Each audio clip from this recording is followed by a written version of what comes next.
San Martín, focalizando en los últimos años en el área de la educación y la cultura digital y la relación con los centros educativos. Y también le damos la bienvenida y presentamos a Dayana Ant, licenciada y profesora de Sociología por la Universidad de Buenos Aires, y actualmente está cursando una especialización en docencia de entornos virtuales en la Universidad Nacional de Quilmes. Como saben, el colegio implementó este año un ciclo de 3 charlas vinculadas a la ciudadanía digital y a la convivencia digital, haciendo énfasis en la primera, destinada a las familias con hijos e hijas en educación inicial, en esta oportunidad destinada a las familias en edad de primaria, y ya les vamos anunciando que la próxima semana será destinada a las familias de secundaria, pero siempre abierta a toda la comunidad.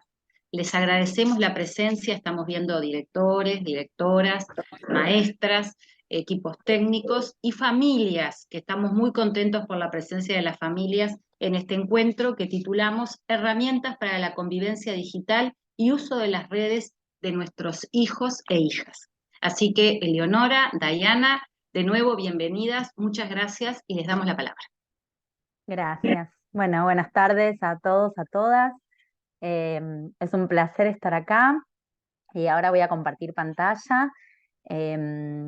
Invitamos, si quieren, si pueden, a prender las cámaras, que es lindo también poder encontrarnos. Sabemos que a veces es difícil porque la vida doméstica también sucede atrás nuestro, pero para quienes puedan es también una forma como de estar más cerca.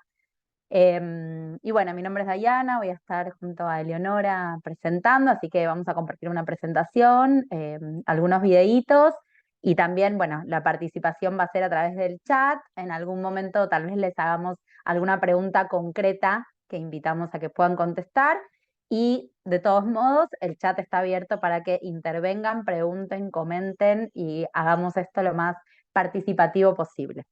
Ele, no sé si quieres sumar algo. Y yo mientras voy preparando ahí la pantalla. Bueno, aprovecho para saludarlos y saludarlas.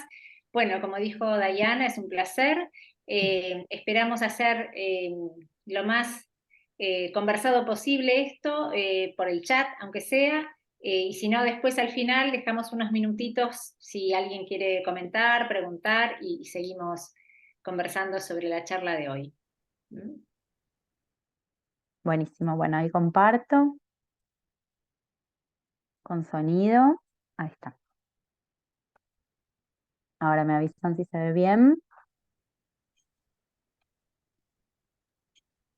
A ver si estamos bien ahí.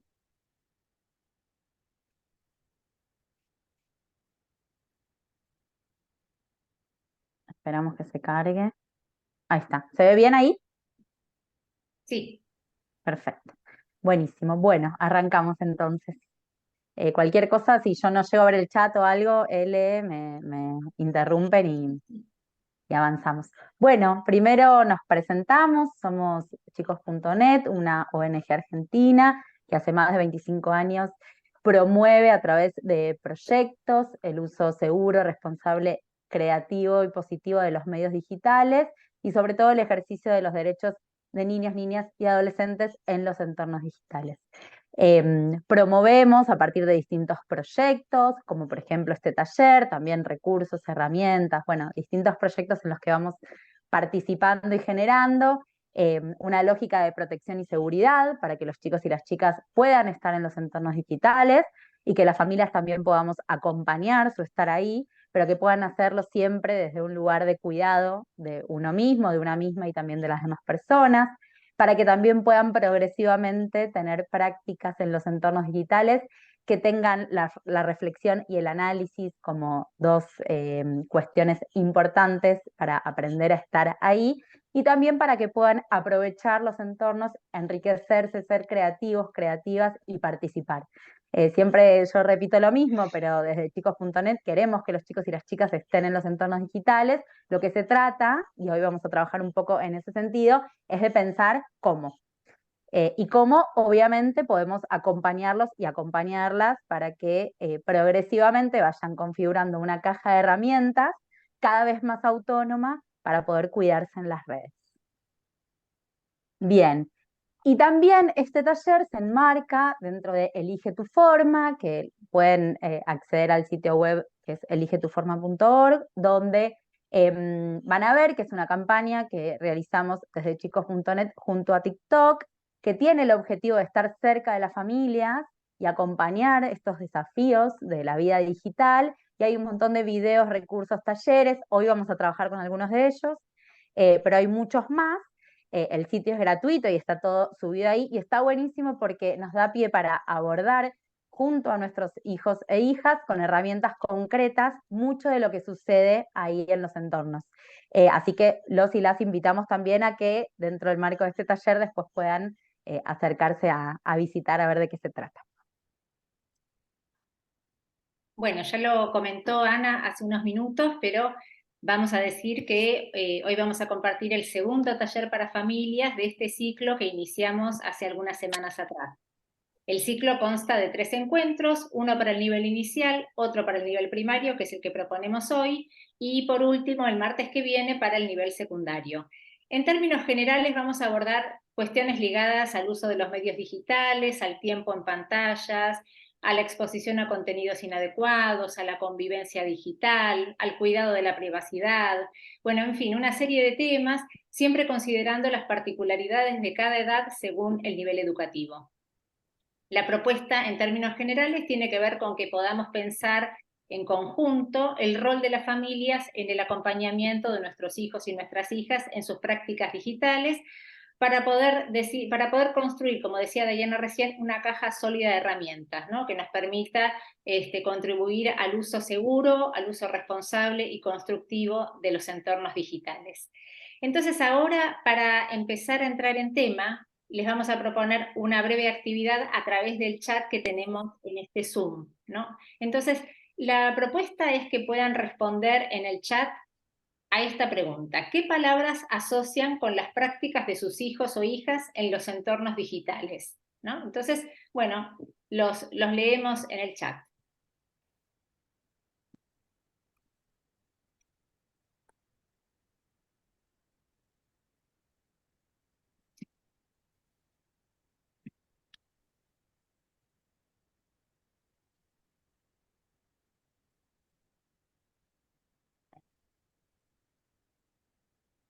Bueno, voy leyendo algunas palabras que leo, ¿eh? Dale.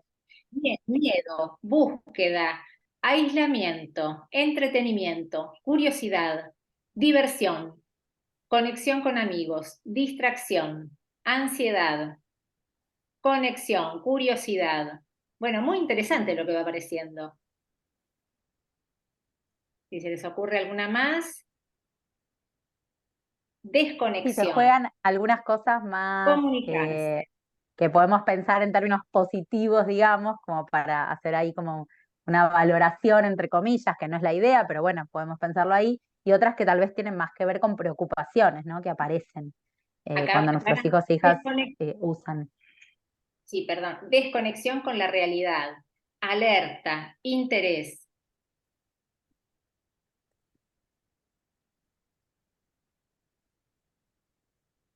Música. Bueno, es interesante lo que va apareciendo. Juegos, exposición.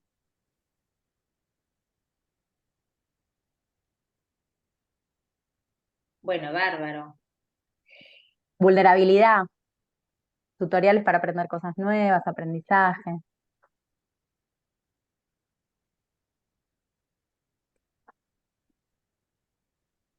Bueno, que queden ahí resonando esas palabras y las vamos Tal cual. retomando. Bueno, así que en principio, gracias a todos por la participación. Las palabras que fueron compartiendo nos permiten entrar en tema y seguramente las vamos a ir retomando durante la charla, ¿no?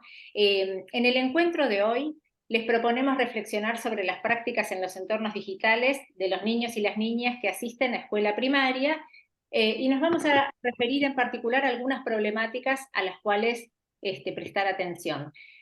Una aclaración, ¿no? En principio, entendemos que hay diferencias en el desarrollo, en las posibilidades y en los modos de uso de la tecnología dentro de esta franja escolar.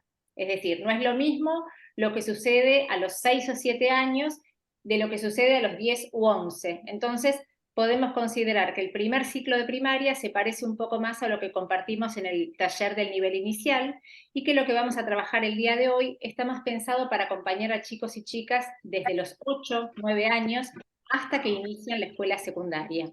En estas edades en particular, el uso de la tecnología empieza a ofrecer nuevas oportunidades en torno a la comunicación, la búsqueda de información, el entretenimiento. Entonces, en el día de hoy vamos a trabajar sobre convivencia digital y en particular vamos a detenernos en el tema del ciberbullying, el uso de las redes sociales y vamos a detenernos en 3 cuestiones: el tiempo en pantallas, los juegos en red y los retos peligrosos. Después vamos a hablar de algunos riesgos a tener en cuenta, como el contacto con personas desconocidas y el tema del grooming. Y por último, el tema de la huella digital, haciendo foco en el tema de la privacidad y el tema del consentimiento. Buenísimo. Bueno, empecemos con ciberbullying. Niños y niñas comparten espacios presenciales y virtuales donde se encuentran, socializan, juegan y transitan experiencias que son fundamentales para su crecimiento y su desarrollo. Mucho de lo que traían recién en esas palabras tiene que ver con estar conectado, con aprender, con compartir con otros. Así que no podemos negar que parte de la vida de los niños y las niñas sucede en la presencialidad y también cada vez más sucede también en la virtualidad. Y lograr una convivencia basada en el respeto y la empatía es de alguna manera responsabilidad de toda la comunidad, ¿no? Por eso también nos encontramos hoy acá, para pensar en conjunto todo esto. Las personas adultas cumplimos un rol fundamental, lo trabajábamos en el encuentro de la otra vez, no podemos corrernos de ese rol de ser acompañantes y de ser también madres y padres presentes, y también cuando pensamos en la convivencia en los entornos digitales, no se nos debe escapar que también ahí tenemos nuestra responsabilidad parental. Y también consideramos que la violencia es algo que se puede prevenir y que todos los días podemos trabajar, las personas adultas y con hijos e hijas, para construir vínculos sanos. Y esto incluye obviamente la escuela y también a la familia, ¿no? Pero también reconocemos que a veces estar detrás de una pantalla puede facilitar actitudes negativas o dañinas hacia alguien que en persona tal vez no se harían o serían más moderadas, ¿no? Muchas veces estar en el anonimato o en estar detrás de una pantalla puede facilitar todo esto que después cara a cara tal vez no sucede con el mismo peso, ¿no? Bien, entonces, ¿qué es el ciberbullying? Por lo menos acá en Argentina, imagino que en Uruguay también, la palabra bullying los últimos años ha tomado como mucha presencia en los medios y también en las instituciones. Bueno, ciberbullying comparte un poco la definición de bullying, pero en este caso hablamos de agresiones que son intencionales y sostenidas en el tiempo hacia un niño, niña o adolescente por parte de un par o grupo de pares de edad similar y que se realizan a través de los entornos o medios digitales. Entonces, son estas cuestiones de hostigamiento, persecución que se dan a través de los entornos.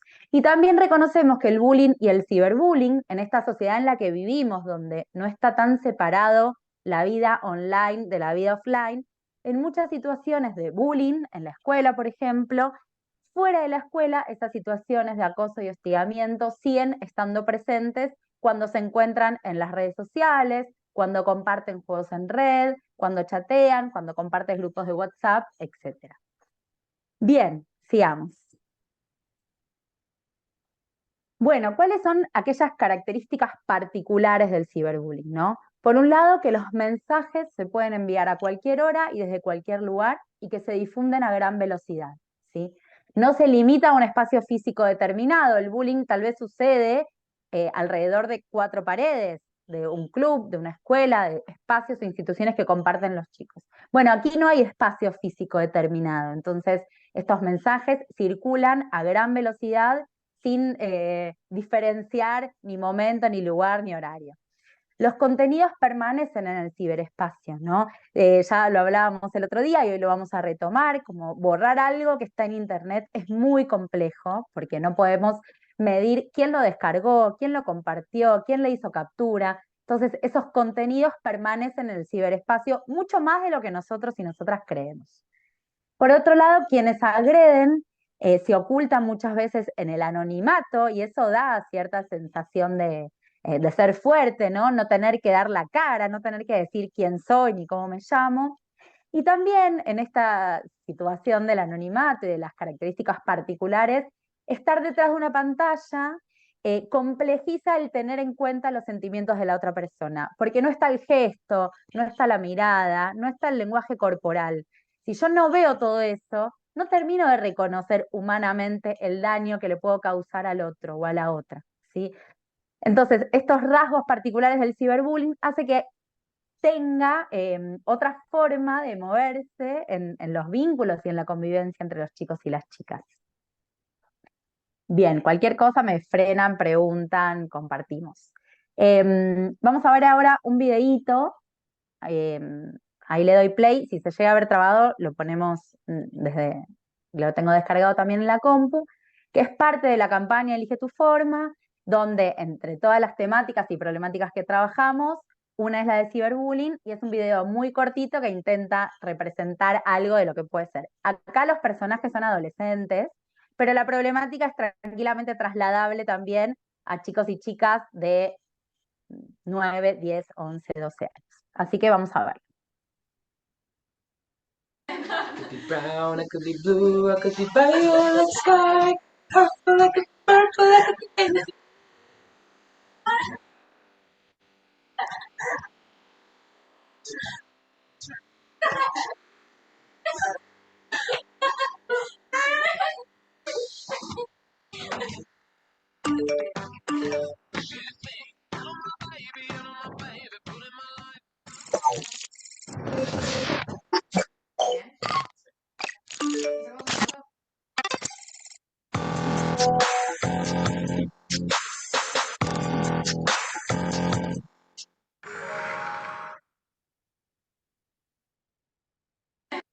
Could be brown, I could be blue, could be brown, I could be. Estoy a 4 manos. ¿Se vio bien? ¿Se vio bien? Perfecto. Sí, Buenísimo.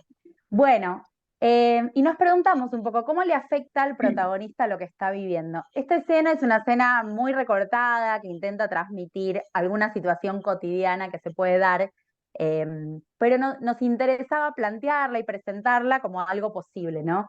Y a partir de lo que podemos ver en el video, podríamos pensar o definir algunos indicadores, ¿no? De que un niño o una niña puede estar sufriendo bullying o ciberbullying, ¿no? Seguramente quien sufre alguno de estos tipos de acoso o hostigamiento no quiera asistir a la escuela o a determinados eventos sociales, haya como un repliegue hacia adentro, no quiera salir, no quiera compartir. Puede también que muestre sentimientos duraderos de vergüenza, de depresión, de baja autoestima. Puede tener cambios llamativos de humor o comportamiento, estar más irritable, más agresivo, ansioso, sensible, o mostrarse de una manera donde tal vez no lo reconocemos, ¿no? Y sentimos que algo ahí le está sucediendo. Puede también disminuir su rendimiento escolar y también puede expresar, por ejemplo, que se siente mal físicamente, que tiene dolores de cabeza, de panza, cambios repentinos en la alimentación o trastornos en el sueño. Son distintos indicadores que nos dan pie, por lo menos a que nos llame la atención, bueno, algo de lo social, ¿no? Se viene dando y hay alertas. Bien, y algo que nos resulta súper interesante, que se ve en el video, ¿no? Y que también es una forma de pensar estas situaciones de ciberbullying. En el video vemos como la compañera es quien puede como romper ese círculo de violencia, acercarse, tender una mano. Y lo que reconocemos siempre es que las situaciones de ciberbullying afectan emocionalmente a todo el grupo de pares, ¿no? Siempre hablamos de que los compañeros y las compañeras, aunque no sean protagonistas en primera persona, cumplen un rol muy importante, ¿no? Porque pueden ser tanto quienes potencian el acoso, dándole un like a una publicación, compartiendo, difundiendo, viralizando, o también pueden colaborar para frenar la situación, ¿sí? No es indistinto el rol que cumplen los espectadores y espectadoras, ¿no? Como los testigos, porque son quienes mueven la vara. Y porque realmente en esas situaciones, que en general aparte no son estáticas, sino que quien sufre una situación o quien está ejerciendo una situación de acoso o hostigamiento sobre un compañero, puede ser en otro momento quien la reciba. Entonces, todo eso afecta a todo el grupo en general, no a las personas en particular, y trabajarlo con todos los chicos y las chicas es súper importante.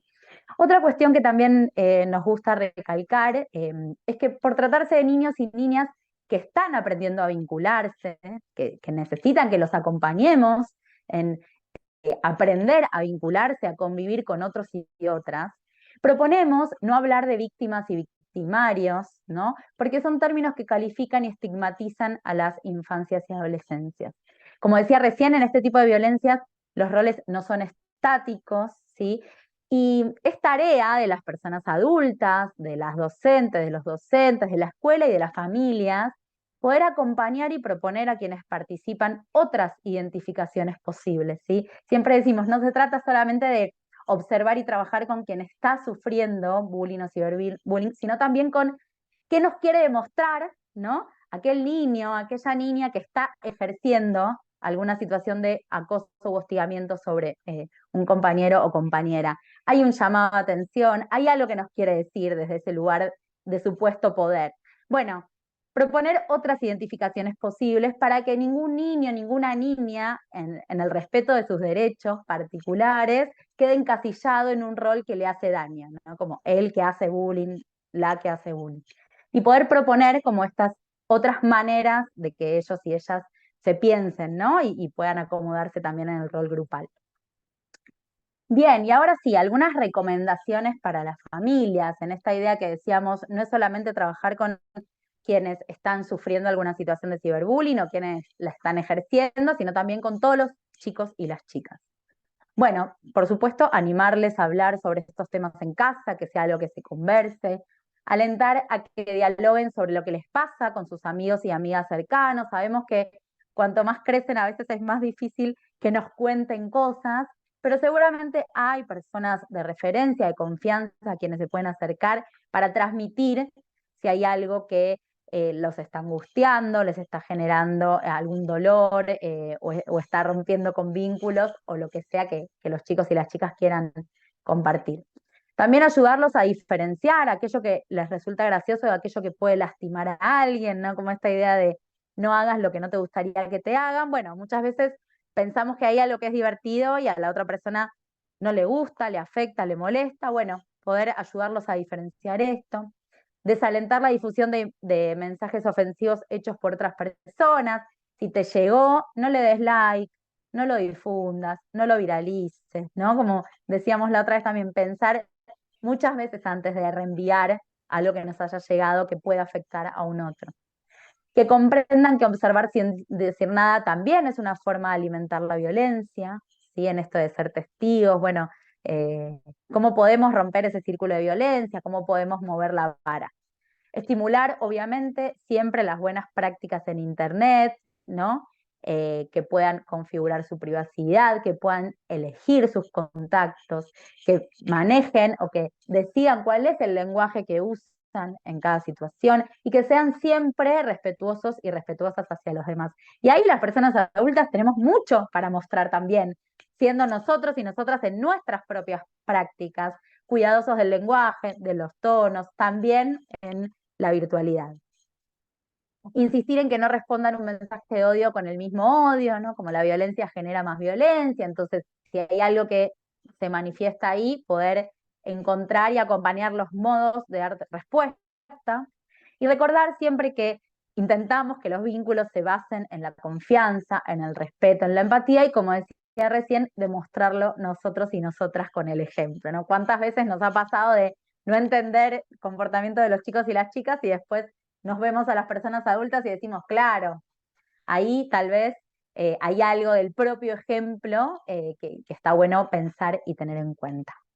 Dayana, tenemos una pregunta Sí, en el chat de Natalia, te la leo. Dice, dale. Consulta, esos síntomas de acoso, ¿cómo nos damos cuenta si son perdurables o no?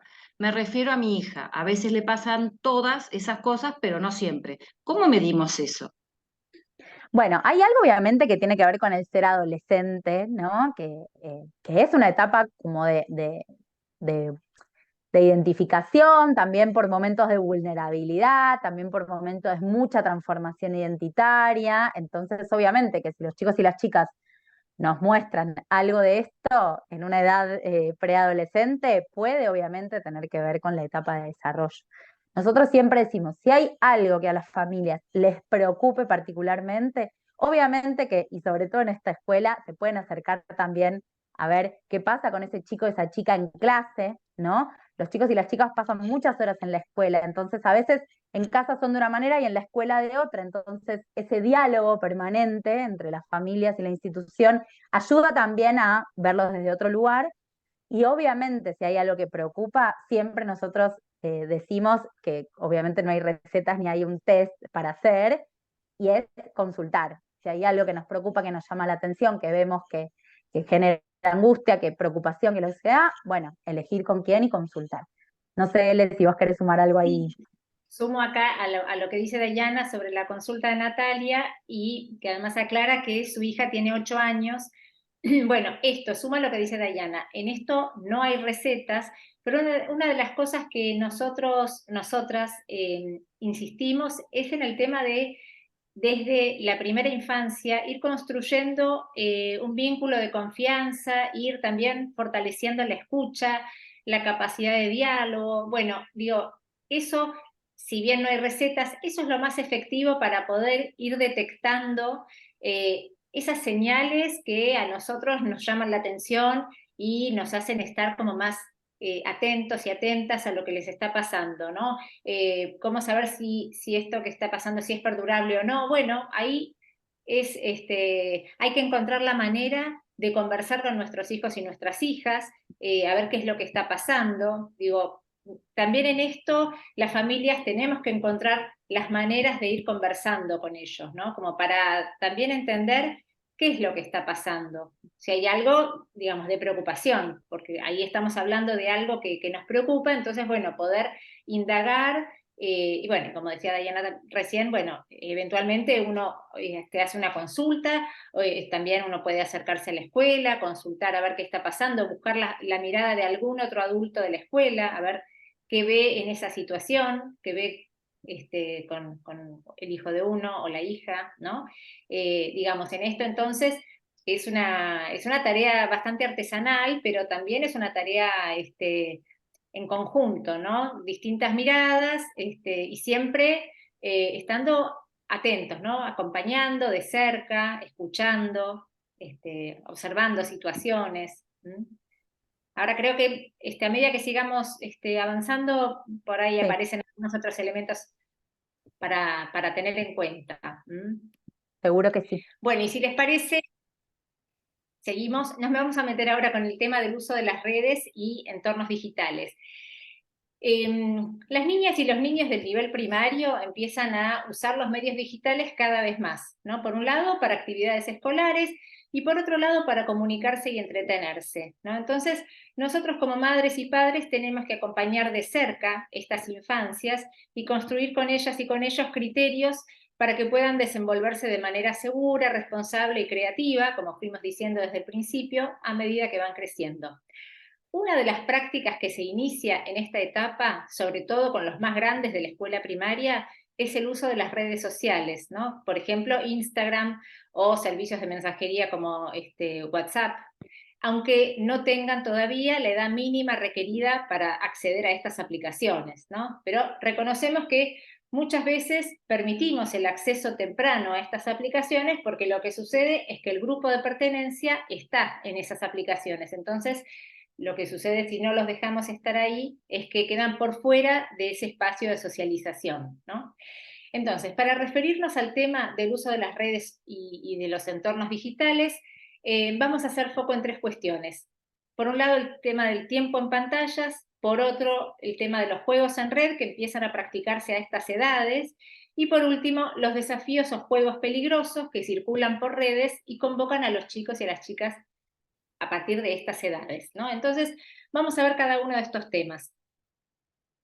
¿A qué nos referimos con el tiempo en pantallas? Bueno, el tiempo en pantallas se refiere a la cantidad de tiempo, que podemos medirla en horas por día, que destinamos a realizar actividades en las que están involucrados los dispositivos como computadoras, tablets, celulares, ¿no? Entonces, como madres y padres, el tema nos abre distintas preguntas. Por ejemplo, ¿cuánto es mucho? ¿Cómo medimos ese tiempo? ¿Cómo medimos el tiempo cuando estos dispositivos están cada vez más integrados en nuestra vida cotidiana porque se usan para infinidad de propósitos? ¿Cómo manejamos las personas adultas el tiempo que pasamos frente a las pantallas y cómo acompañamos el tiempo de nuestros hijos y nuestras hijas? Esta pregunta, por lo que hacemos nosotros, las personas adultas, frente a las pantallas, es importante por lo que decía hace un ratito Dayana, y es que nosotros como madres y padres estamos todo el tiempo siendo una referencia y un ejemplo para nuestros hijos, porque estamos transmitiendo un tipo de relación con los medios digitales, ¿no? Entonces esto es algo a tener muy en cuenta. Por otro lado, la pregunta por el acompañamiento de nuestros hijos sobre el tiempo en pantallas requiere pensar, por un lado, el tema de la regulación de cierto tiempo, ¿no? Pero también, digamos, sobre todo, una conversación con ellos y con ellas sobre sus prácticas digitales. ¿Qué es lo que hacen? ¿Por qué? ¿Qué les interesa? ¿A qué juegan? ¿Están en contacto con otras personas? ¿Con quiénes? ¿Producen y comparten contenido? Bueno, en fin, ahí hay un abanico de preguntas posibles que van alimentando distinto tipo de conversaciones sobre las prácticas en los entornos digitales. Pero también es importante observar, por ejemplo, si realizan actividades físicas o deportivas que son imprescindibles para su desarrollo, si se encuentran con amigos y amigas de forma presencial, si disfrutan otro tipo de actividades que no incluyan el uso de dispositivos, etc. Digamos, en definitiva, es importante tener en cuenta un equilibrio entre actividades escolares, actividades recreativas, deportivas y tiempo en pantallas. Entonces, bueno, estas preguntas y estos comentarios que fuimos compartiendo resultan oportunos para poder hablar con ellos y con ellas sobre las prácticas en los entornos digitales, fortaleciendo lo que les decía recién, en base a la consulta del chat, fortaleciendo un canal de diálogo y de confianza, ¿no? Que es un tema central, ¿no? Ahora veamos el tema de los juegos en red. Los juegos en red son juegos que se realizan a través de consolas u otros dispositivos digitales con conexión a Internet y en los que participan varias personas en la misma partida. En estos juegos se puede chatear con otras personas que están participando del juego, ¿no? Una de las plataformas de comunicación más utilizada en las comunidades de juegos en línea se llama Discord. Y a través de Discord se pueden hablar con otras personas mientras juegan, además de compartir imágenes, videos, etc. Cuando hablamos de consolas de juego nos referimos, por ejemplo, a PlayStation, Xbox, y cuando hablamos de dispositivos nos referimos a tablets, celulares, computadoras. Ahora bien, ¿qué deberíamos tener en cuenta a la hora de acompañar a nuestros hijos y nuestras hijas en los juegos en red? En primer lugar, una cuestión importante es conocer de qué se trata cada juego y cuál es la edad recomendada para cada uno, ¿no? Esa información suele estar disponible en la descripción de cada juego y también se puede buscar en sitios específicos que brindan esa información, ¿no? Entonces, de esa manera podríamos estar al tanto de qué tipo de propuesta es ese juego y si la consideramos acorde a la edad de nuestros hijos o no. Y también, y esto es muy importante, con quiénes juegan, ¿no? Con personas conocidas, con personas desconocidas. Por otro lado, resaltamos la idea de establecer acuerdos sobre los tiempos de juegos en red y las maneras de jugar. Es decir, por un lado que sea un tiempo acotado. Por ejemplo, la Asociación Americana de Pediatría recomienda para los menores de 12 años que ese tiempo de juego online no sea mayor a 2 horas diarias. Por otro lado, que sea un tiempo acordado con ellos y que tengan en cuenta, como dijimos, que tengan en cuenta que haya algún otro tipo de experiencias sin pantallas en su vida cotidiana, ¿no? Porque esto es indispensable para un desarrollo saludable. Y en cuanto a las maneras de jugar, nos referimos a, por ejemplo, acordar volúmenes de sonido, espacios de la casa, etcétera, porque a veces están a los gritos con los juegos, depende qué juego hagan, y también, bueno, el espacio que usen en la casa, porque tienen que tener en cuenta cuál es el contexto familiar, tener en cuenta una convivencia armoniosa con las demás personas, ¿no? Otra recomendación tiene que ver con utilizar aplicaciones de control parental. Las consolas y los sitios de juego tienen aplicaciones de este estilo que sirven para restringir el acceso a contenidos inadecuados, a limitar tiempos y también limitar compras online, ¿no? Porque hay juegos gratuitos y juegos pagos, pero aún así, en general, todos los juegos ofrecen versiones o variantes del juego que se pagan. Por otro lado, también es importante que conversemos con ellos sobre los juegos que eligen jugar, ¿no? Por ejemplo, por qué los eligen, qué les atrae, cómo conocieron esos juegos, cómo se juega, quién o quiénes de sus amigos juegan, en fin, las preguntas pueden ser variadas, pero siempre es una manera de estimular la conversación de la que venimos hablando, ¿no? Este es un hábito que hay que seguir promoviendo a lo largo de la crianza. Por otro lado, saber con quiénes se comunican mientras juegan y qué información comparten, ¿no? Hay que tener en cuenta que pueden jugar y hablar con amigos y amigas en un chat privado de la plataforma de juego, pero también pueden estar en una partida más masiva y en contacto con gran cantidad de personas desconocidas. Por eso, insistimos en conversar con nuestros hijos y nuestras hijas sobre el cuidado de la privacidad, ¿no? No prender la cámara, no compartir datos personales con personas desconocidas, ¿no? Digamos, muchas veces una de las cosas que se comparte tiene que ver con estrategias de juego, ¿no? Pero bueno, esto también depende de cada uno, de cada una y de cómo llevan adelante el juego. Y por último, y no es menor, una recomendación es jugar con ellos, ¿no? Esto de jugar con ellos nos permite compartir tiempo con ellos y con ellas, conocer de primera mano el juego y además seguramente divertirnos un rato, ¿no? Ahora pasamos al tema de los retos peligrosos. ¿A qué nos referimos con los retos peligrosos? ¿No? En principio son retos, vamos a hablar en general de retos virales, son retos que se viralizan, pero en particular nos vamos a referir ahora a los retos peligrosos, que son los desafíos que circulan en redes, principalmente en TikTok y en Instagram, y donde se incita a las personas a filmarse cumpliendo ese desafío y subir el video a sus perfiles, invitando a otros a que lo hagan también, ¿no? Existen algunos retos que son de bajo riesgo. Por ejemplo, ¿no? Un reto de bajo riesgo podría ser quedarse quieto como una estatua o bailar de determinada manera. Después hay otros retos que son de alto riesgo porque pueden incluso poner en riesgo la vida de una persona, y estos son los retos que nos preocupan especialmente. Entonces, un reto peligroso es una incitación a hacer algo extremo, a hacer algo arriesgado, doloroso, ¿no? Y estas propuestas suelen ser planteadas por influencers o youtubers. Implica entonces que cada persona comparta en las redes sociales un video o también puede ser una foto con el desafío cumplido. No sé si conocen estos retos, vamos a ver un breve video como el que vimos antes de ciberbullying. En este caso es un video sobre retos peligrosos.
Bueno, ¿se pudo ver?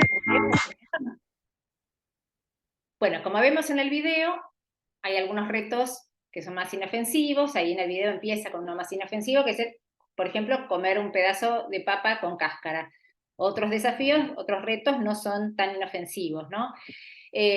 Por ejemplo, uno de los retos peligrosos que lamentablemente se hizo conocido es el de la ballena azul. No sé si habrán oído hablar de ese reto, aunque está más dirigido a adolescentes, que consiste en cumplir con una serie de pruebas que termina con el suicidio, ¿no? En Argentina, por ejemplo, murió una niña de 12 años en la provincia de Santa Fe, creo que a principio de año, realizando este desafío de la ballena azul. Otro desafío, por ejemplo, es el desafío del apagón, que consiste en filmarse conteniendo la respiración el máximo tiempo posible. También habíamos encontrado una noticia de una escuela uruguaya, creo que en Barros Blancos, cerca de Montevideo, donde un grupo de chicos se había realizado una serie de cortes en el cuerpo incitados por un videojuego, ¿no? Entonces, bueno, son situaciones extremas, pero sumamente preocupantes. Vamos a hablar de algunos puntos claves sobre este tema. En principio, vamos a decir, la mayoría de los chicos no participa en estos retos peligrosos, afortunadamente, y muchos de los retos que circulan en las redes son divertidos e inofensivos. De todas maneras, nos parece que es imprescindible que estemos informados sobre la existencia de estos retos porque tienen un impacto muy fuerte y es un riesgo enorme para quienes sí realizan estos desafíos. Podríamos preguntarnos por qué nuestros hijos o nuestras hijas responderían a un reto peligroso. Las respuestas van a ser singulares de acuerdo a cada quien, pero en términos generales podemos decir que tienen que ver con lograr aceptación y pertenencia a un grupo, con lograr cierta popularidad, con participar en ciertas propuestas que se ponen de moda en las redes sociales, etc. Por eso resulta indispensable, volvemos con esta idea, conversar con ellos y con ellas para que construyan criterios de cuidado y para que dimensionen el peligro que conllevan este tipo de retos. Vamos a compartir algunas recomendaciones para hablar con las niñas y los niños sobre los retos virales. En primer lugar, sugerimos algunas preguntas para romper el hielo y abrir la conversación. Por ejemplo, ¿sabés lo que son los retos virales? ¿Alguna vez participaste? ¿Por qué? Digamos, es una manera de indagar qué saben sobre el tema y si distinguen entre los retos de bajo riesgo y los que son peligrosos, porque esta es una diferencia decisiva. Otra recomendación es evitar planteos restrictivos. Nos interesa que puedan construir criterios de cuidado. Los retos circulan por las redes y nuestros hijos y nuestras hijas pueden tener acceso a ellos. Lo importante es que puedan advertir cuándo un reto deja de ser una simple diversión para pasar a ser una situación de riesgo o peligro. Entonces también recomendamos poder debatir sobre estos límites entre lo divertido y lo sano para poder desarrollar este criterio seguro. En ese sentido, es importante ayudarlos a que puedan detectar señales cuando algo les hace mal, que puedan hablarlo con una persona adulta de confianza. Y del mismo modo, recomendamos este tema de generar un vínculo de confianza para que puedan pedir ayuda cada vez que la necesiten. Y otra cosa, no menos importante, que sepan que cuando se encuentra un reto peligroso es importante denunciarlo en la red social por la que circula ese reto peligroso. Y es clave que nuestros hijos sepan que existen canales de denuncia, aunque la denuncia la hagamos nosotros, porque es una manera de transmitirles que no todo es válido en Internet y que los retos peligrosos pueden tener consecuencias trágicas que hay que evitar. Y ahora, si les parece, pasamos al siguiente tema. Sí, yo quería ahí meter bocadito, ¿no? Obviamente que sabemos que es muy difícil encontrar como madres y padres el equilibrio entre compartir, acompañar y no estar ahí tipo policía viendo qué hacen y controlando, ¿no? Bueno, de eso un poco se trata, la maternidad y la paternidad en general, y obviamente en los entornos digitales también un poco de eso se pone en juego, ¿no? Em, ¿Cómo acompañar sin estar ahí perseguidos, perseguidas, teniendo todo el tiempo miedo de lo que está sucediendo? Y al mismo tiempo, bueno, haciéndonos cargo del rol de personas adultas que tenemos también en los entornos digitales, ¿no? Bueno, y ahora vamos a charlar un poquito sobre algunas cuestiones que tienen que ver con tal vez algunos riesgos, ¿no? Que aparecen como posibilidad en Internet, en esta idea de, bueno, contacto con personas desconocidas y lo que se denomina grooming, ¿no? Y cada vez desde edades más tempranas, ¿no? Como que los chicos y las chicas interactúan en Internet. Veíamos recién con Eleonora un poco qué pasa cuando juegan en red, que se encuentran tal vez masivamente con personas que no conocen, o en las redes sociales, si no tienen la privacidad colocada, también pueden encontrarse con otras personas que no conocen. Y siempre recordamos que nos enseñaban esto de no hablar con personas desconocidas, ¿no? En la calle. Pero bueno, nos preguntamos un poco qué pasa con esa indicación, con esa recomendación cuando los chicos y las chicas están en Internet, ¿no? Y ahora sí, consideramos grooming cuando una persona adulta contacta a un niño, una niña o adolescente por medios digitales con la intención de abusar sexualmente de él o de ella. El grooming es un delito, en muchos países es un delito que está penado, en Argentina, en Uruguay lo es, y es una de las peores situaciones que los chicos y las chicas pueden vivir. Entonces, bueno, es un riesgo que está presente y que está bueno pensarlo, tenerlo en cuenta, nombrarlo, mencionarlo y conversarlo, ¿no?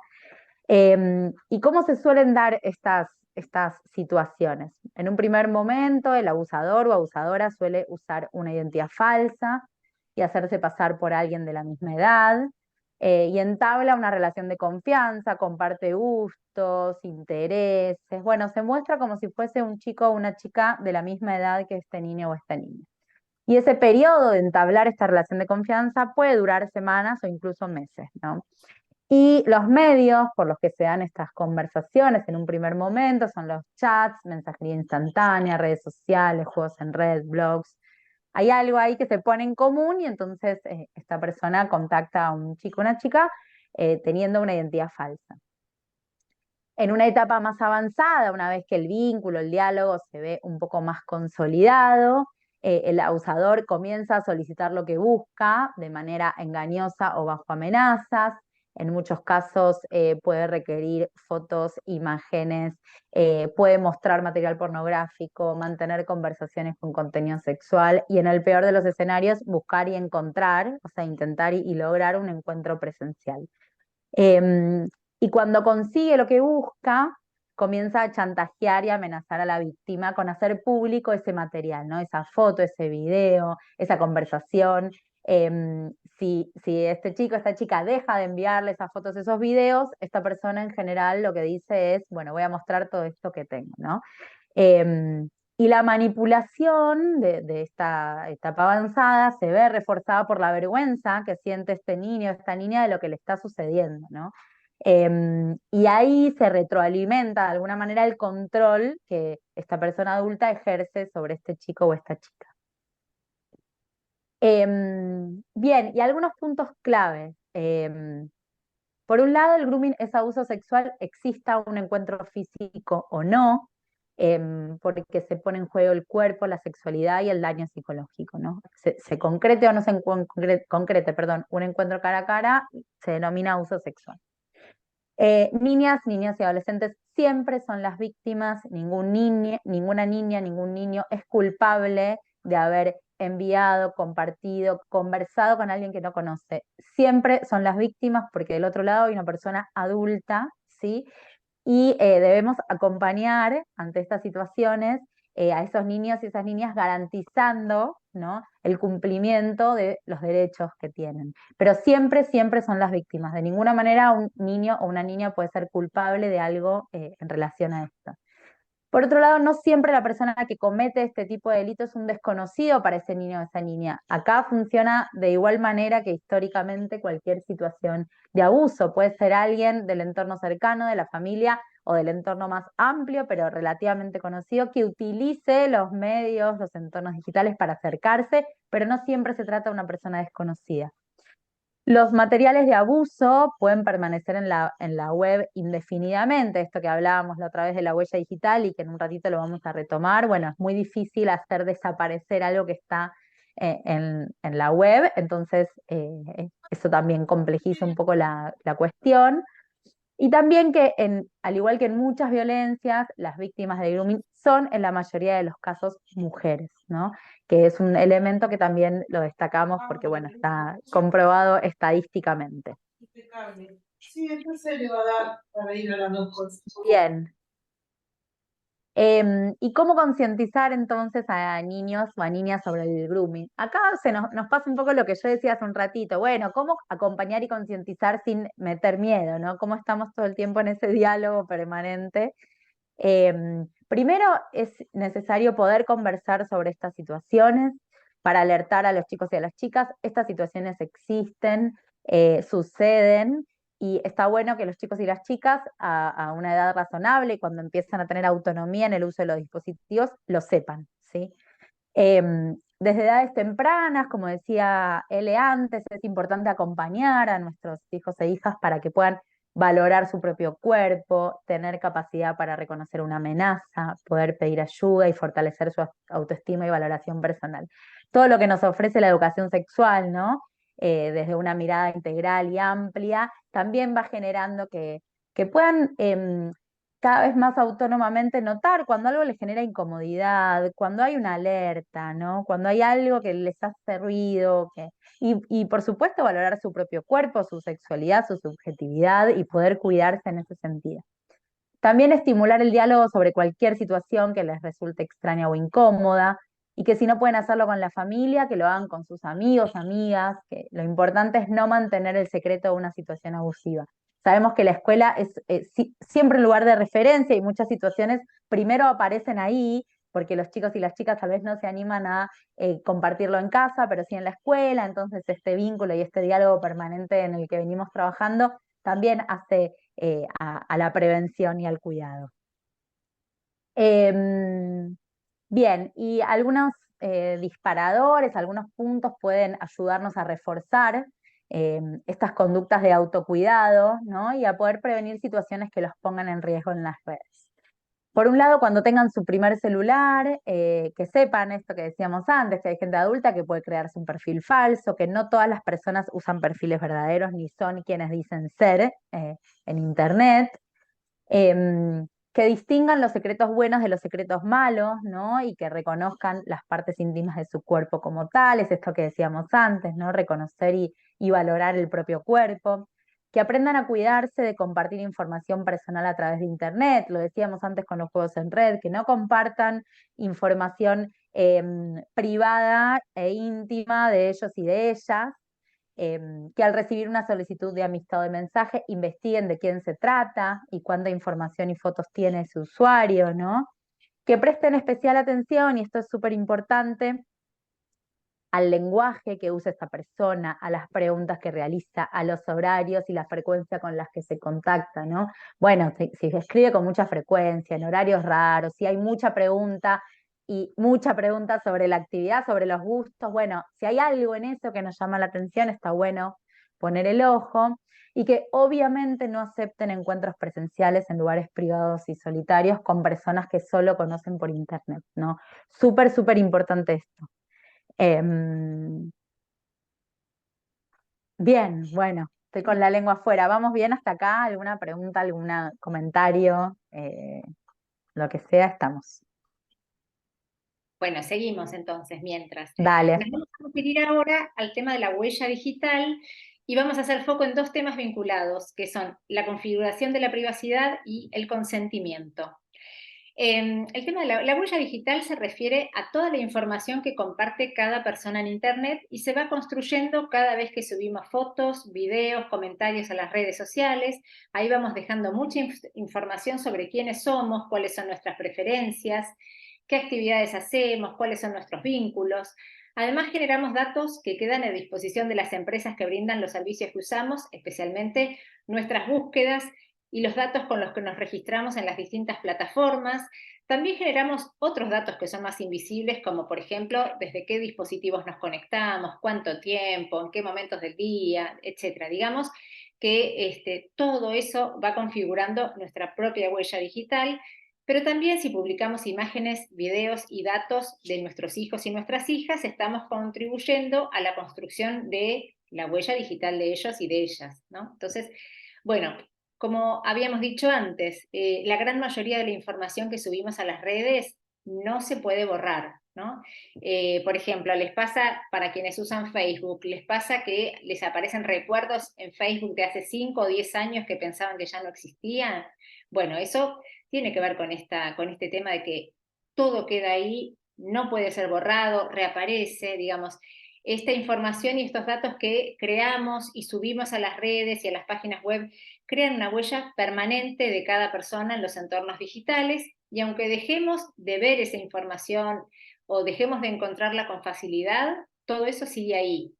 Y además se pierde el control sobre los contenidos que subimos, porque pueden ser descargados por otras personas, se puede hacer una captura de pantalla, independientemente de nuestro consentimiento. Por eso, antes de publicar en las redes, es importante pensar cuáles pueden llegar a ser las consecuencias presentes y las consecuencias futuras, ¿no? En ese sentido, la protección de la propia imagen, la de nuestra familia y de los datos personales son claves para poder navegar con mayor seguridad. Algunos puntos clave para trabajar, ¿no?, con nuestros hijos y nuestras hijas. Por un lado, distinguir lo íntimo, lo privado y lo público, ¿no? Diferenciar estas categorías permite pensar qué publicar, cuándo y cómo hacerlo. Esto sirve tanto para nuestras propias prácticas como personas adultas, como para poder transmitir y trabajar con los chicos y las chicas desde que comienzan a usar de forma autónoma las diversas redes sociales. Una forma de pensarlo es la siguiente: lo íntimo como un contenido muy personal y que no debería publicarse. Lo privado como algo propio que, si se elige compartirlo, se debería hacer solo con personas de confianza, como amigos, amigas, familia. Y lo público es contenido que, al ser publicado, se comparte de manera abierta con contactos y personas que no conocemos, ni son de nuestro entorno cercano o no necesariamente son de nuestro entorno cercano. Por supuesto, lo que hay que tener en cuenta hoy en día es que estas categorías se han transformado, o por lo menos que ya no implican lo mismo que antes. Es decir, lo que hasta hace poco tiempo se consideraba del orden de lo privado, como podría ser una reunión familiar, las fotos de las vacaciones o el mate que me tomo a la mañana, todo eso hoy se publica en las redes, ¿sí? Hasta hace poco tiempo eso era privado, sin embargo, de ese tipo de imágenes en las redes hay cualquier cantidad.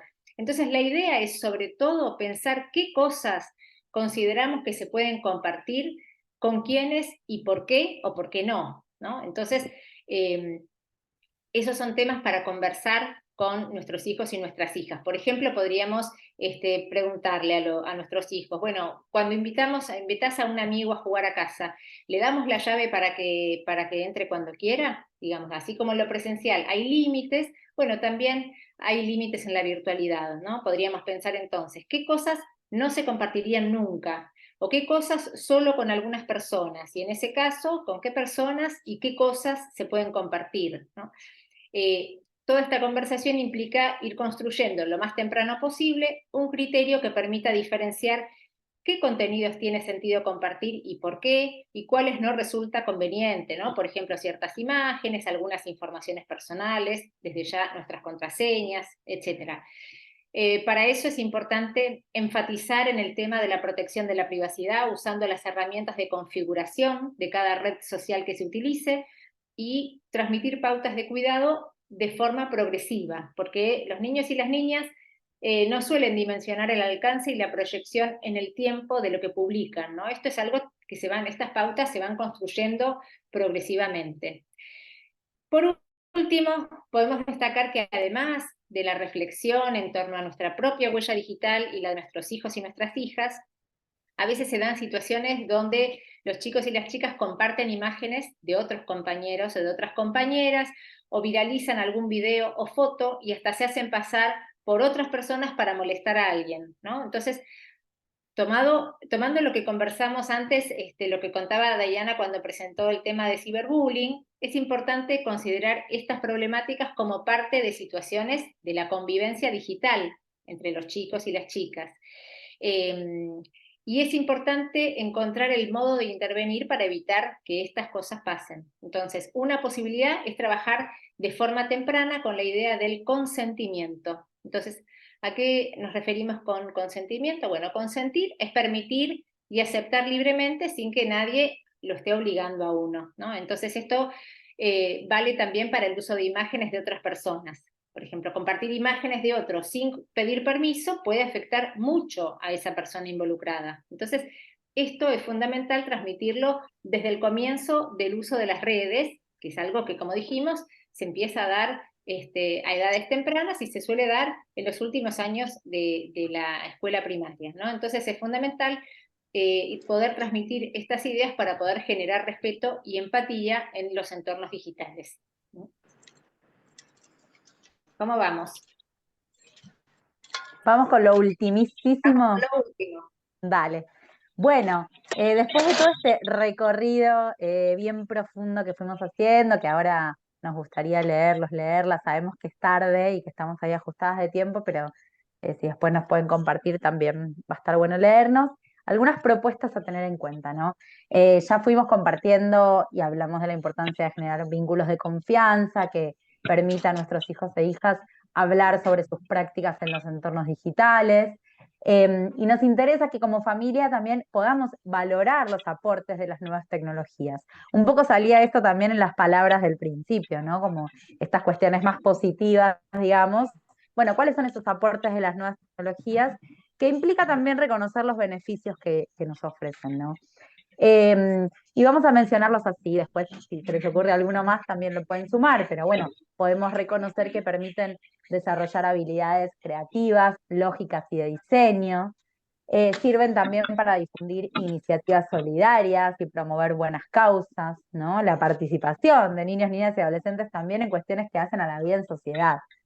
Hacen posible la realización de producciones colaborativas, de encontrarse con otros, con otras y trabajar en conjunto. Y brindan también la posibilidad de explorar e investigar temas de interés. Antes surgía también aprender cosas con tutoriales, bueno, y seguramente un montón de cosas más. No queríamos dejar de destacar cuáles son esos aportes, porque se trata de que los chicos y las chicas puedan aprovechar lo más que se pueda estos beneficios que ofrecen las tecnologías. Y por último, valorar y potenciar buenas prácticas. Creemos desde chicos.net que es la mejor manera de acompañar a nuestros hijos e hijas en su crecimiento, ¿no? Y en su crecimiento también en los entornos digitales. Bueno, ahí habíamos pensado compartirles un Padlet muy cortito, de todos modos, ahora voy a compartir el link en el chat, pero para que puedan Ahí lo ahí... compartí. Ah, buenísimo, ahí él lo compartió y pensamos, para cerrar, les proponemos compartir en un mural digital una acción o idea que como familias les interesa promover en las prácticas de sus hijos e hijas en los entornos digitales. Ahí el Padlet van a ver que tienen abajo un signo más, con eso pueden como apretar, escribir ahí como un post-it, una notita y queda ahí un muro. Y más allá de eso, bueno, dejo de compartir si puedo verlas y abrimos, aunque sea unos minutitos, a preguntas, comentarios y bueno, y lo que quieran compartir, mientras van ahí compartiendo también el muro.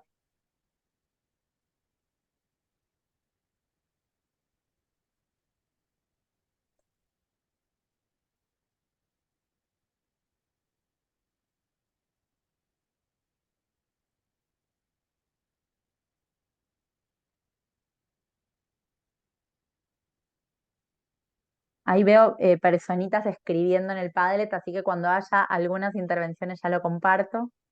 Eh, pero bueno, mientras tanto, mientras suman ahí sus ideas, abrimos también a preguntas o comentarios por el chat.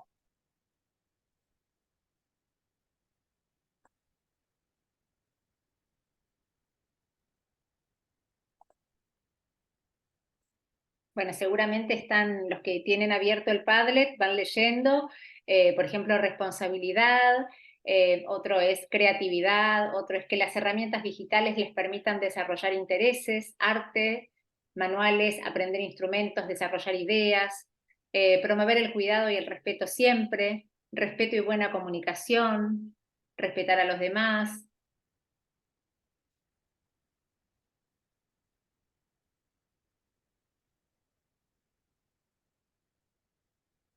Ahí Libertad, está. responsabilidad, bueno, ahí lo estamos viendo en pantalla.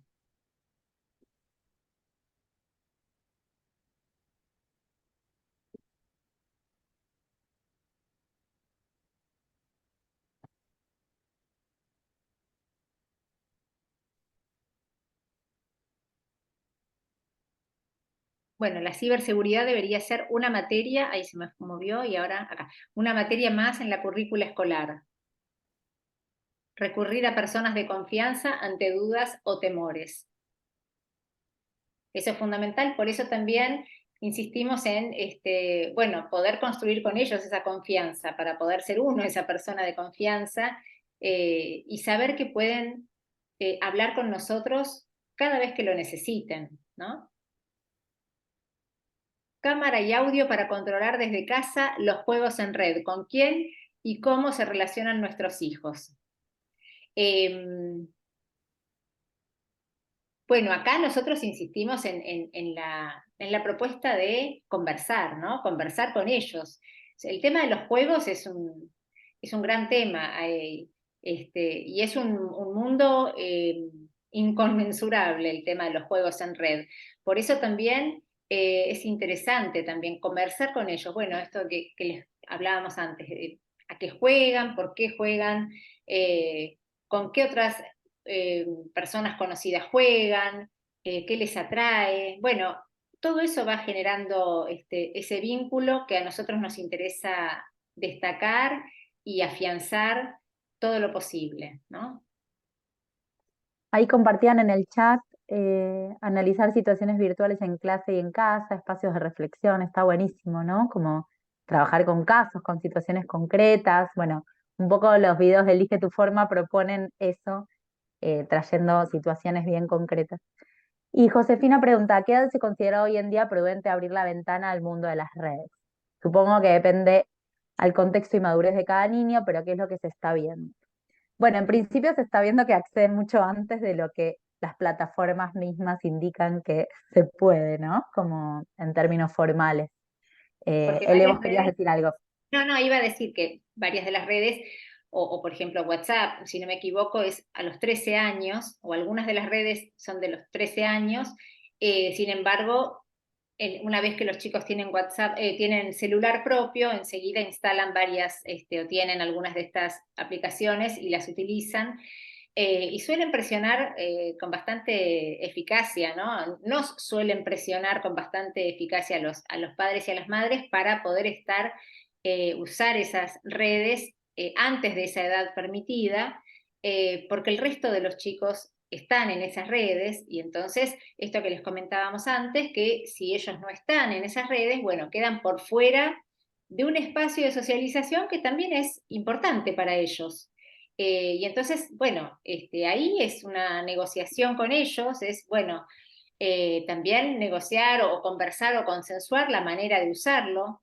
Bueno, por ahí está bien, podés tener WhatsApp, se usa determinados ratos en el día, bueno, digamos, son cosas también a conversar, pero bueno, digamos, no hay diría prudente, yo por supuesto que cuanto más grandes sean y mejor, van Claro, ganando, siempre decimos, cuanto cuanto más más se grandes, atrase, claro, sobre cuanto todo más porque atrase, es una herramienta concreta que es muy fácil que se vaya de las manos, ¿no? Como todo lo que sucede ahí. Entonces, como en otros aspectos de la vida, acompañamos, ¿no? Por ejemplo, en la alimentación, si uno suelta ahí, bueno, seguramente los chicos y las chicas vivirían a harina y chocolate. Y bueno, acompañamos para que haya cada vez criterios más sólidos de cuidado del propio cuerpo. Bueno, con las tecnologías pasa un poco lo mismo. Como decía Leonora, es verdad que el entorno muchas veces presiona eh, y que determinados sectores tal vez acceden a un aparato propio antes que otros, bueno, y hay particularidades. Sí, lo que se está viendo es que cada vez es más temprano la utilización de las redes sociales y sobre todo en edades que tal vez no está como en la reglamentación, entre comillas, de cada una de las redes, ¿no? Sobre todo con TikTok, bueno, Instagram y algunas otras. Ahí comparten Family Link, que es una muy buena herramienta de control parental. Bueno, también estos espacios de encontrarnos con otros y otras madres, padres, docentes y también construir criterios que son muchas veces familiares y también que pueden ser de construcción más colectiva ante algunas situaciones. Está buenísimo porque, bueno, es el entorno donde nuestras hijas e hijos van ahí creciendo y compartiendo, entonces mucho de esto también es posible de ser conversado, porque las problemáticas son en general las mismas en todas las casas, ¿no? También Pedro dice reflexionar sobre cómo se tratan y nos tratamos en redes, plantear formas alternativas de vincularse, que no sea a través de la agresión, tanto en casa como en la escuela, que algo por más que sea común no significa que esté bien. Está buenísimo, ¿no? Como esto que decíamos, bueno, cómo nos tratamos en los entornos digitales también hace a la convivencia, ¿no? Hoy no podemos pensar el mundo online y offline tan separado, entonces pensarlo en conjunto, bueno, también es cómo contesto, qué lenguaje uso, qué tono, me tomo el tiempo para responder, lo hago con respeto, teniendo en cuenta siempre, ¿no? A la otra persona y transmitir un poco eso también. Y también agrego, ¿no? Esto, también tener en cuenta qué pasa con el mundo adulto, con estas cosas, ¿no? Por poner un ejemplo, si uno accede a un diario digital y ve las noticias y después están habilitados los comentarios de cualquier tipo de noticia o de algunas en particular, bueno, vemos que los comentarios a veces son sumamente agresivos, ¿no? Digo, los adultos en las redes y en las publicaciones, muchas veces cuando tienen posibilidad de opinar y comentar, lo hacen con un nivel de agresión bastante impactante. Entonces, bueno, estas cosas también nos deberían hacer pensar a nosotros de qué manera nos vinculamos en los entornos virtuales, porque también esto es lo que nosotros queremos transmitir a los chicos. Bueno, ¿cómo hacemos para promover un entorno respetuoso, un entorno empático, tener en cuenta a la otra persona, ¿no? Cómo recibe la otra persona lo que nosotros decimos, lo que nosotros, la reacción que tenemos nosotros en esos entornos. Bueno, entonces esto para tener en cuenta de manera integral todo el tema de los vínculos en los entornos digitales.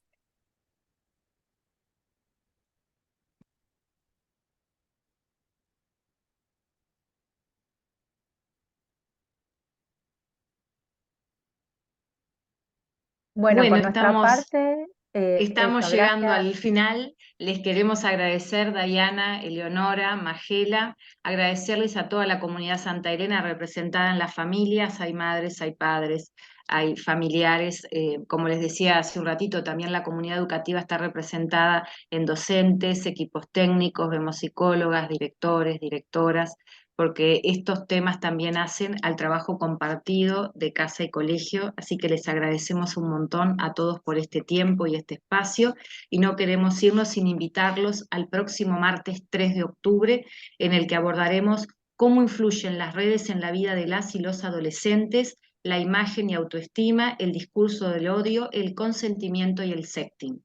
Así que bueno, queda hecha la invitación de la tercera charla de este ciclo a las 19 horas y también por Zoom. Buenas noches y muchas gracias a todos y todas. Gracias. Muchas gracias.